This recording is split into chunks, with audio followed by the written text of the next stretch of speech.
இன்றைக்கி எபிசோடில் ஒரு ஹைலைட்டுன்னு சொன்னீங்கன்னா பொண்டாட்டிக்கு வந்து குறும்படம் போட்டாங்க. ஸோ உண்மையாகவே வந்து வீட்டில் இவ்வளோ பேரை பகைச்சிக்கிட்டு கெஸ்ட்டையும் பகைச்சிக்கிட்டு ஜெயில் தண்டனையும் வாங்கி உள்ளே போய் உட்காந்துட்டு என்னடா இதை ரிவீலே பண்ண மாட்டுறாங்க, இதை அப்படியே மறந்துடுவாங்களோ, நம்ம எல்லாருக்கிட்டையுமே கெட்ட பேர் வாங்கி வச்சுருக்கோமே, ஒருத்தன் கண்ணீர் விட்டு அழுகிறானே அப்படின்றதெல்லாம் பார்த்துட்டு கண்ட்ரோல்டாக இருக்கிறதுக்கு ஒரு கல் நெஞ்சும் வேணும். அட் த சேம் டைம் ஒரு கொடுத்த டாஸ்க்கை மதிக்கிற ஒரு அந்த மாதிரி ஒரு பொறுமையான ஒரு மனசும் தேவைலாம். ஸோ வந்து இன்றைக்கி அதை வந்து பிரேக் பண்ணிட்டாங்க. நல்லா பண்ணாங்க, சுவாரஸ்யமாக பண்ணாங்க. பட் சில இடங்களில் முகம் சுளிக்கிற மாதிரி இருந்துச்சு. இப்போ ஒரு கமெண்ட்டில் கூட பார்த்தேன், இப்போ வந்து பரவாயில்ல பொண்டாட்டி வந்து இந்த டாஸ்க் ரொம்ப நல்லா பண்ணியிருக்காங்க அப்படின்னு பாராட்டினப்போ வந்து, ஆனால் இது பிக் பாஸ் வந்து ஏன் இந்த மாதிரி குழந்தையும் கிள்ளிட்டு தொட்டிலையும் ஆட்டி விடுறாரு, கெஸ்டெல்லாம் பாவம் என்ன நினைப்பாங்க, அங்கே உள்ள தீபக் அழுகிறாரு, விக்ரம் அழுகிறாரு, அமித் அழுகிறாரு, இத்தனை பேர் அழுக வச்சு இத்தனை பேர் தர்ம சங்கடமாக்கி ஒரு ஒரு சீக்ரெட் டாஸ்க்கு பண்ணணுமா? அட்லீஸ்ட் அவங்க உடனே அதை பிரேக் பண்ணிட்டா அட்லீஸ்ட் அவங்க பேரையும் காப்பாற்றுற மாதிரி இருக்கும், மற்றவங்களும் வந்து கொஞ்சம் ஒரு நல்ல ரிலாக்ஸேஷன் மோடுக்கு போவாங்கல்ல அப்படின்னு தான் நான் சொன்னேன். அதுலேயுமே சில பேர் என்ன சொன்னீங்கன்னா, இந்த மாதிரி வந்து ப்ரோ சீக்ரெட் டாஸ்க்காக இருந்தாலுமே அதை பண்ணுறதுக்கு சில வழிமுறைகள் இருக்குது, ஒரு டெக்கோரம் இருக்குது, ஒரு ஒரு என்ன சொல்கிறது, கொஞ்சம் ஒரு மாதிரி பார்த்து பண்ணணும். இவங்க வந்து ரொம்ப ஒரு அடிமட்ட ரேஞ்சுக்கு ரொம்ப ஒரு மாதிரி பண்ணிட்டாங்க, ரொம்ப வேறு மாதிரி வந்து விஷத்தனமாக பண்ணிட்டாங்கலாம் சொன்னாங்க. கொடுத்த டாஸ்க்கை பண்ணணும், அது எப்படி பண்ணால் என்ன, அது எப்படி பண்ணாலுமே அதில் கான்ட்ரவர்சியும் இருக்கலாம், சுவாரஸ்யமும் இருக்கலாம், காமெடியும் இருக்கலாம். ஒரு மாதிரி அவங்களுக்குமே தர்ம சங்கடமாக தான் இருந்துச்சு.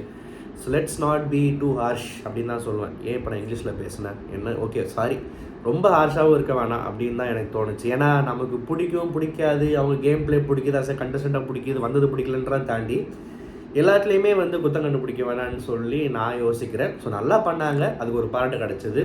ஆனால் அந்த குறும்படத்துக்கு பிஜிஎம்மு அது இதுன்னு ஆட் பண்ணி எஃபெக்ட்ஸ்லாம் போட்டு டிக்டாக் மாதிரி ஏதோ நிறையா பண்ணி கொஞ்சம் மாசாக ஒரு எலிவேட்டடாக காமிச்சாங்கன்னு தான் சொல்லணும். ஓகே வாட் எவர், ஒரு பாராட்டு கிடச்சிருச்சு. இதில் விக்ரம் அழுதுட்டாப்புல. எனக்கு விக்ரம் ஃபஸ்ட்டு அழுதப்போ வந்து என்ன எல்லாத்துக்குமே அழுக ஆரம்பிச்சிட்ருக்கு. அன்றைக்கி ஏதோ வெங்காயத்துக்கு அழுது, அப்புறம் இதுக்கு அழுது, அப்புறம் இதுக்கு அழுது, அடிக்கடி இப்படி அழுத என்ன ஆகுது, அழுகும் போது அவருக்குமே அசிங்கமாக இருக்குது. விச் மீன்ஸ் நான் அழுகிற கேரக்டர் இல்லைன்னு தெரியுது, ஆனால் அழுதுடுறாரு. விக்ரம் ஃபஸ்ட்டு அழுதப்போ வந்து ஐயோ அதான் டாஸ்க்குன்னு சொல்லிட்டாங்க, எல்லோரும் சில்லுன்னு விட்டாங்க, நீ வந்து அழுதுட்ட, நீ அன்றைக்கே அழுதுட்ட, அதை நினச்சி ஃபீல் பண்ணலாம், இல்லை அதே காமெடியாக மாற்றலாம், தன்னோட திறமையாக தான். பட் திரும்ப அதை நினச்சி அழுதுட்டு கோவப்படுறது நியாயம் இல்லைன்னு தோணுச்சு. ஆனால் என்னோடய எமோஷன்ஸ் வந்து உங்கள் எல்லாருக்குமே கிண்டலாக போச்சான்னு சொல்லிட்டு இவ்வளோ நாள் கழிச்சு சொன்னது கோவம் என்னன்னு தெரில. அவர் வந்து Vijay Sethupathi game Bigg Boss எல்லோரும் தான் சொன்ன மாதிரி இருந்துச்சு. பாவமாக இருக்குது, பட் அதுக்காக எல்லாத்துக்குமே இப்படி சும்மா அழுதுட்டு இருக்க முடியாதுன்னு தோணுச்சு எனக்கு. அந்த அழுது மட்டும் இல்லாமல் கொஞ்ச நேரம் என்கிட்ட பேசாதீங்கன்னு சொல்லி பொண்டாட்டிக்கிட்ட சொன்னது வந்து கொஞ்சம் எமோஷ்னலாக இருந்தாலுமே ஹார்ஷ் தான். அவங்க வந்து இப்போ அழுதவனை விட நம்ம பண்ண சீக்ரெட் டாஸ்க்கால் ஒருத்தங்க அழுகிறானே அப்படின்னு நினச்சி அதை பார்த்துட்டும் வாயடைச்சு இருக்கிற அந்த ஒரு பொண்டாட்டியோட மனசு தான் வந்து இன்னும் குமுறிட்டு இருந்திருக்கும். நல்ல மனசாக இருந்தால் குமுறிட்டு இருந்திருக்கும், இல்லாட்டி கண்டுக்காது. ஸோ அவங்களுக்கு தான் இன்னும் கஷ்டம். ஓகேவா? ஸோ அந்த ஒரு பெனிஃபிட் அவங்க கொடுத்துடலாம். அதுக்கப்புறம் வந்து இந்த வீட்டில் சம்பளத்துக்காக வந்துட்டு ஒரு நாள் தள்ளிட்டு போனால் போதும் அப்படின்னு யாருன்னு கேட்டாங்க. ரொம்ப அழகான கேள்வி, சிம்பிளாக நீட்டாக நச்சுன்னு இருந்துச்சு. பிக் பாஸ் வரலாறுல இது மாதிரி நிறைய கேஸுங்க இருக்குது. இந்த சீசனில் வந்து எல்லாருமே மெஜாரிட்டி அரோரா சொன்னாங்க. அரோரா வந்து என்னடா இவ்வளோ பெரிய சான்ஸ் கிடச்சி உள்ளே வந்து ஃப்ரெண்டெல்லாம் வந்து வெளியே ஒரு பேர் சம்பாதிச்சு வச்சுருக்கா, அதை மாற்றிடுவான்லாம் சொல்லிட்டு போய் உள்ளே விட்டா விளையாட்டு ஃபஸ்ட்டு வந்து வேறு மாதிரி இருந்துச்சு. அதுக்கு நிறைய பிரச்சனைகள் வந்துச்சு. அப்புறம் கொஞ்சம் அங்கங்கே பேச ஆரம்பிச்சிச்சு. அதாவது உள்ளே இருக்கிறவங்க சொல்கிற மாதிரி நானுமே சொல்லியிருக்கேன், அரோராவுக்கு வந்து எல்லாமே வந்து அப்சர்வ் பண்ண தெரியும், பேச தெரியும், ஆனால் சொல்ல மாட்டேங்குது. மற்றவங்களை திட்டுறதையும் எதிர்ப்பு தெரிவிக்கிறதையுமே வந்து பிக் பாஸ் நினச்சிக்கிச்சான்னு தெரில. நியாயத்துக்காக நிற்கிறது, கருத்து சொல்கிறது, இதுவுமே வந்து பிக் பாஸ் தான். உலகத்தில் ஏதாவது ஒரு ஸ்டாண்ட் எடுக்கணும் ஒரு விஷயம்னு வரப்போ, நம்ம காட்டடிக்கு அந்த என்ன சொல்கிறது, நம்மளோட நிலைப்பாடு என்னன்றதை காட்டணும். இதுவே வந்து ஒரு போதுமான அளவு தான். இந்த ரொம்ப அமைதியாக இருக்க, எனக்கு யாரையுமே ஹர்ட் பண்ண வராது, எதுவுமே கேள்வி கேட்க வராது அப்படின்றதே வந்து அதுவே வந்து ஒரு விதமான வந்து ஒரு வன்முறை தான். இப்போ லேட்டஸ்ட்டாக வந்து ஒரு நடிகை வந்து ப்ரெஸ் மீட்டில் வந்து ஒரு ரிப்போர்ட்டர் வந்து வெயிட்டை காட்டுறதுக்கு ஏதோ கான்ட்ரவர்சி ஆச்சு. அந்த பொண்ணு தனக்காக தன்னை காப்பாற்றிக்கிறதுக்கும் தன்னோட இதை ஒரு ஃபைட்டிங் ஸ்பிரிட்டை காட்டுறதுக்கு அந்த பொண்ணு மட்டும்தான் எதிர்த்து எல்லாரையும் பேசுறதே தவிர, அந்த படத்தோட டைரக்டரு, ப்ரொடியூசர், பக்கத்தில் இருக்கிற ஹீரோ இவங்க வாயை திறக்க மாட்டுறாங்க. ஏன் திறக்க மாட்டுறாங்கன்னா, ப்ரெஸ்ஸை பகைச்சிக்கூடாது, நம்ம படம் ஓடாமல் போயிருமோ, நம்ம படம் வந்து பப்ளிசிட்டி பண்ணாமல் விட்டுருவாங்களோ, நம்மளை பற்றி தப்பாக எழுதிடுவாங்களோன்னு சொல்லிட்டு தான் படத்தில் தன்னோட ஒரு இதில் ஒர்க் பண்ண ஒரு பொண்ணுக்கு வந்து ஒரு விஷயம் தர்ம சங்கடமாக ஒரு அட்டாக் இந்த சென்ஸ் வாட் எவர் ஒரு விஷயம் நடக்கிறப்போ அந்த பொண்ணு பக்கம் நிற்காம அப்படியே ஊமையாக உட்காந்துருக்காங்க. இப்போ அரோரமாக ஆட்கள்லாம் சொல்கிறது என்ன, எதுலேயுமே தலையிட வரல, எனக்கு அது தெரில, யாரையும் திட்ட வரல, பேச வரல. இந்த மாதிரி வந்து ஒரு அநியாயம் நடக்குதோ ஒரு நல்லது கெட்டது நடக்கிறப்போ வாயை திறந்து பேசுறதுக்கு தானே வாயின்னு ஒன்று இருக்குது. அது எப்படி சொல்கிறது. ஸோ அந்த இது வந்து எனக்கு அந்த கோபம் இருந்துச்சு. அது இது மூலயமா நான் வந்து வெளிப்படுத்தினேன். இந்த மாதிரி வந்து ஊமையாக இருக்கிறவங்களாம் நல்லவன் உலகத்தில் ஒரு பேர் இருக்குது, அது கிடையாதுன்றது தான் இது நான் சொல்ல வர கருத்து. அரோரா கூட இந்த விஷயம் இந்த இலஸ்ட்ரேஷன் வந்து அப்படியே 100% மேட்ச் ஆகுமா எனக்கு தெரில. இருந்தாலுமே எனக்கு இது ஞாபகம் வச்சு சொல்லணும்னு சொன்னேன், பதிவு பண்ண நினச்சேன், பதிவு பண்ணேன். ஸோ அரோரா வந்து இந்த கேமோட முக்கியத்துவம் புரியாட்டியும் பரவாயில்ல, இந்த வாய்ப்போட முக்கியமான விஷயம், நம்ம எவ்வளோ பேர் இடத்துல இருக்கோம், நமக்கு என்ன லைம்லைட் கிடைக்கும், இது ஃப்யூச்சருக்கு எப்படி உதவும் அப்படின்றத பார்க்காம வெளிநாட்டுக்கு படிக்க போகிறது நல்ல விஷயந்தான். வெளிநாட்டுக்கு படிக்க போகிறதுக்கு இங்கே காசு சேர்க்கலான்றது ஒரு ஸ்மார்ட்டான ஒரு மூவ் தான். அதை மட்டுமே ஒரு இன்டென்ஷனாக மற்ற கண்டஸ்டன்ட் கிட்ட சொல்கிற அளவுக்கு முட்டாளா, அதுவும் அமிர்தின் மாதிரி ஒரு கூமுட்டிட்ட சொல்கிற அளவுக்கு முட்டாளான்னு கேட்டால் அது அரோரா வந்து தப்பு சொல்லி. ஏன்னா அமிர்தின் கூட ஒரு ஃப்ரெண்ட்லியாக ரொம்ப ஃப்ரெண்டாக க்ளோஸாக பழகிறப்போ நான் இந்த மாதிரி இங்கே சம்பாதிச்ச காசு எடுத்து வெளிநாட்டுக்கு படிக்க போகிறேன்னு கேஷுவலாக சொல்லியிருக்கலாம். அதான் அவன் எங்கே வந்து பேசுகிறான் பார்த்தீங்களா, அதை விடு. ஆனால் வெளியே வீட்டில் இருக்கிற நாயை மிஸ் பண்ணுறேன்னு சொன்னியே, அது நாயினா கேவலமாக மிஸ் பண்ண மாட்டாங்க, அப்படி சொல்ல வரல. நாயை மிஸ் பண்ணுறதெல்லாம் வந்து அது ஒரு எமோஷ்னல் அதுக்கு ஒரு மரியாதை இருக்குது. வீட்டில் அவன் குழந்தை குட்டியை விட்டு வந்தே கஷ்டப்பட்டுட்டு உள்ளே புலம்பிக்கிட்டு இருக்கான். நாயை மிஸ் பண்ணுற உள்ளே வந்து உட்காந்து ஃபீல் பண்ணி நீ என்ன சாதிக்க போகிற, அப்போ எதுக்கு நீ வந்தேன்னு தான் நமக்குலாம் கேட்க தோணுது. இருந்தாலுமே விஜய் சேதுபதி ரொம்ப அழகாக ஒரு அட்வைஸ் பண்ணார். அண்ட் இந்த கமருதீன் வந்து ஆரம்பத்துலேயே வந்து I not air to win the title and all அப்படின்னு பெரிய ப்ளூ ஃபயர் மாதிரிலாம் பேசியிருக்காரு இல்லையா. அப்போவே சொன்னோம் இவரெல்லாம் வெளியே வந்து 17 ஃபிலிம்ஃபேர் அவார்டு 3 நேஷனல் அவார்டு வாங்கிட்டு பாவம் ரிட்டையர்மெண்ட் ஏஜில் வாழ்நாள் சாதனையாளர் விருது செவாலியர் சிவாஜி கணேசன் அவார்டெலாம் வாங்கிட்டு சும்மா வீட்டு கரண்ட் பில் கட்ட காசு பத்தலன்னு சொல்லிட்டு பிக் பாஸ் வந்திருக்காருன்னு சொல்லியிருந்தோம். இப்போ அவர் இன்னுமே அந்த மைண்ட் செட்டில் தான் இருக்கார் போல். உள்ளே வந்து புருஷன்ட்ட சொல்லியிருக்காரு, இந்த மாதிரி வந்து ரெட் கார்டெலாம் கொடுத்தா எனக்கு ஒன்றும் பிரச்சனை இல்லை, நான் அதை வாங்கிட்டு வெளியே போய் நான் ஹேண்டில் பண்ணிப்பேன் அப்படின்னு சொல்லிட்டு. இதில் என்னடா பெருமை, ஒரு கேமில் எவிக்ட் ஆகிறது கூட அன்ஃபேர் எவிக்ஷன் இல்லை ஃபேர் எவிக்ஷன் என்னமோ வாட் எவர் எதுவும் சொல்லலாம். ரெட் கார்டுன்றது எவ்வளோ ஒரு கேவலமான ஒரு இது தெரியுமா, ஓகேவா. சில பேருக்கு டிசர்விங்னு கொடுத்தாங்க, சில பேர் கொடுத்தது கான்ட்ரவர்சி ஆச்சு. இந்த மகத்தெல்லாம் ரெட் கார்டு வாங்கிட்டு போனதெல்லாம் வந்து மோஸ்ட் டிசர்விங். மகத்தோட மிகப்பெரிய அச்சீவ்மெண்ட்டை பிக் பாஸில் வந்து 4 பேர் காரி துப்பி ரெட் கார்டு வாங்கிட்டு வெளியே போனது தான். அதனால தான் எனக்கு top 10 irritating Bigg Boss contestants அப்படின்னு போட்டால் எனக்குலாம் நம்பர் ரேங்க் 1 or 2 கண்டிப்பாக மகத்து இருப்பாப்புல. அதில் இருக்கிற சில பேர் வின்னராக கூட இருக்காங்க, அந்த வரிசையில் கமருதீன் இருக்காரு. ஸோ இந்த மாதிரி ஏனத்தோட தான் சேரும், அதாவது அந்த இடத்துல தான் அது தேடி போகுன்ற மாதிரி.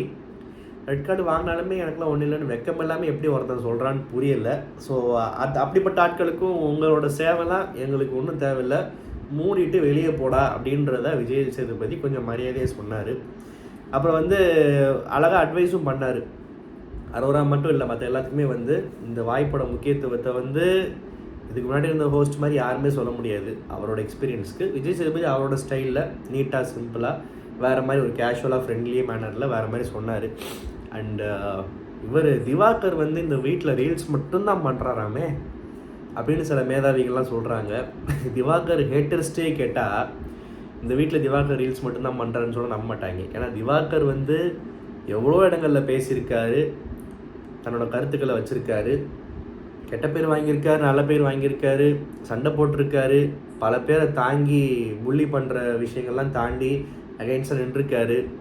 எத்தனை பேர் வந்தாலுமே தனியாக நின்று சமாளிச்சிருக்காரு. ஹவுஸ்மேட்ஸ் கையாலே அதுக்கு பாராட்டு வாங்கியிருக்காரு. வாரம் விஜய் சேதுபதி கிட்ட திவாகர் கண்டென்ட் இல்லாத விஷயமே இருக்காது. ஸோ தன்னோட ப்ரெசன்ஸை எல்லா விதத்துலேயுமே காமிச்சிருக்காரு.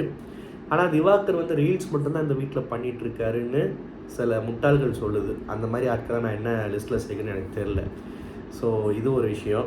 அண்ட் அதுக்கப்புறம் பார்த்திங்கன்னா பிரவீன் எவிக்ஷன், அன்ஃபேர் எவிக்ஷன்னு சொல்கிறத விட டூ சூன் கான் டூ சூன்னு சொல்லுவாங்கள்ல, அந்த மாதிரி சொல்லலாம். பிக் பாஸ் விட்டு வெளியே போகிறது கிட்டத்தட்ட அந்த வீட்டில் இருக்கிற ஹவுஸ்மேட்ஸ்க்கு ஒரு கண்டஸ்டன்ட் வந்து அந்த வீட்டுக்குள்ளே கண்டஸ்டண்ட்டாக இருக்கிற வரைக்கும் அந்த உயிரோட மதிப்பு வேறு.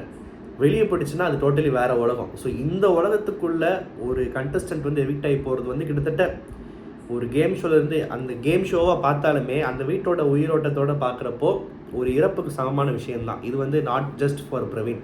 எந்த ஒரு கண்டஸ்டன்ட் வெளியே போனாலுமே இதுதான். சில பேர் போய் தொலை அப்படின்னு வாங்க, சில பேர் போகிறது நமக்கே பார்க்க கஷ்டமாக இருக்கும். பிரவீன் வந்து ஒரு அன்ஃபேர் எவிக்ஷனுன்றதை தாண்டி இவ்வளோ சீக்கிரம் போவார்னு யாருமே எதிர்பார்த்துருக்க மாட்டாங்க. ஒரு டைட்டில் வின்னிங் மெட்டீரியலும் கண்டிப்பாக கிடையாது. ஆனால் நான் ரீசெண்ட் டேஸில் பிரவீன் பற்றி சொன்னப்போ நான் சொல்லியிருப்பேன், மோஸ்ட் இம்ப்ரூவ்டு கண்டஸ்டன்ட். அவருக்கு வந்து சில விஷயம் செட் ஆகலை, கொஞ்சம் இடத்துல வாய் விட்டார், சில விஷயம் பேசினார், கெட்ட பேர் வாங்கினார். ஆனால் டக்குன்னு திருத்திக்கிட்டு அவரோட ஸ்ட்ரென்த் எங்கன்னு தேடி பார்த்தாரு. அந்த ஸ்ட்ரென்த் எதில் இருக்குன்னா டாஸ்க் பண்ணுறது, பர்ஃபார்ம் பண்ணுறது, ஒரு கொடுத்த விஷயத்துக்கு நம்ம கொடுத்த ஒரு பதவிக்கு நேர்மையாக இருக்கிறது, அதில் என்ன பண்ணலான்னு பெஸ்ட்டாக பண்ணலான்னு ட்ரை பண்ணுறது, ஒரு முனைப்பாக காட்டுறது. இப்போ கேப்டன்சியில் ஆர்மியாதுன்னு அவர் கெட்ட பேர் கூட நிறையா வாங்கியிருக்கலாம். பட் ஆனால் அதில் ஒரு ஈடுபாடு காமிச்சார்ல. அதே மாதிரி ஒரே டைமில் வந்து பெஸ்ட் பெர்ஃபார்மர் வாங்குறது, நாமினேஷன் பாஸ் வாங்குறது, இந்த மாதிரி நிறைய விஷயங்கள் ஏதாவது ஜெயிச்சிட்டே தான் இருந்தார். பிக் பாஸ் என்ன சொல்கிறது, பிக் பாஸில் வந்து it's not about only task win பண்ணுறது, ஸ்டார் வாங்குறது, மெடல் வாங்குறது மட்டும் மேட்ரு கிடையாது. பட் ஒருத்தன் அதில் ஈடுபாடு காமிச்சு அதுலேயும் நல்லா பண்ணுறன்றது, ஏதோ ஒரு நல்லா பண்ணுறான்னு ஒரு பர்ஃபார்மன்ஸ் ஒரு விஷயத்துக்கு பாட்டு வாங்குறது நல்ல விஷயம் தானே. வெளியே போகிறப்ப கூட 2 ஸ்டாரோட தான் போகிறாரு. ஸோ பிரவீன் வந்து ஒரு நல்ல பிளேயர் தான், நல்லா விளையாண்டாப்புல.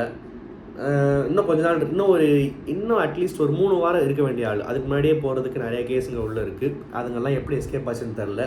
சில பேர் வந்து இந்த கண்டஸ்டண்ட்டோட எவிக்ஷன் பேப்பர் தான் டைப் பண்ணி வச்சுருந்தாங்க, அது வந்து ஷூட்டிங் அப்போ பார்த்துட்டாங்க, அப்புறம் அது மாற்றி வேறு பேப்பர் உள்ளே சொருவிட்டாங்க. இந்த மாதிரிலாம் வந்து யாரோ ட்வீட்ஸ் எல்லாம் போட்டுட்ருக்காங்க.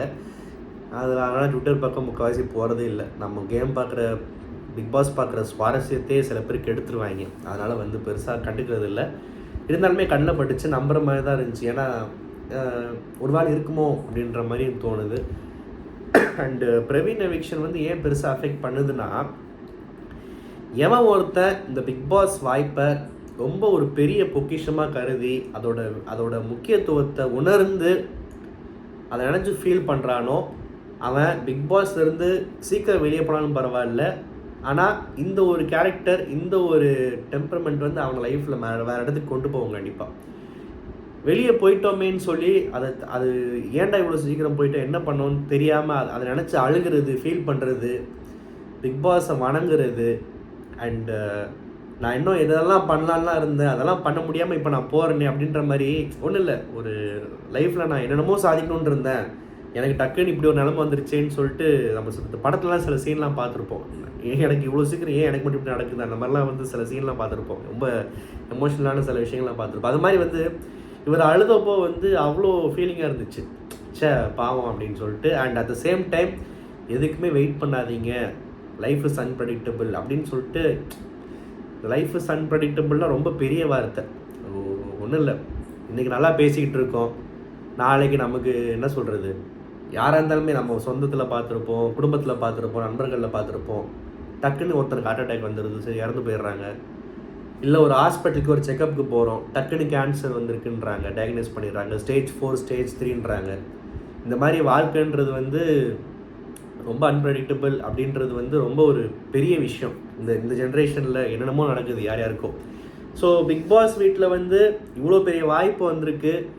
நம்ம இந்த டாஸ்க் வரப்போ இப்படி பண்ணலாம், அது வரப்போ அப்படி பண்ணலாம், நமக்கு ஒரு திறமை இருக்குது. பட் ஆனால் கொஞ்சம் கூச்சமாக இருக்குது அதை வெளியே காட்டுறதுக்கு. இல்லாட்டி கொஞ்சம் நாள் அமைதியாக இருப்போம், வேடிக்கை பார்ப்போம், டெய்லி பேட்டா சம்பளம் மட்டும் வாங்கிட்டு போயிடலாம் அப்படின்னு இந்த மாதிரி உட்கார்ந்துருக்கிற சில பெஞ்சை தைக்கிற கேஸுங்களுக்கெல்லாம் வந்து பிரவீன் மாதிரி நல்லா வாழணும், நல்லா பெர்ஃபார்ம் பண்ணணும்னு ஆசைப்படுற ஒருத்தன் வெளியே போகிறதெல்லாம் வந்து ஒரு பாடம் தான். இதை பார்த்தாவது சில பேர் தெரிந்தாலும் ஆரோரா மாதிரி ஆட்கள்லாம்.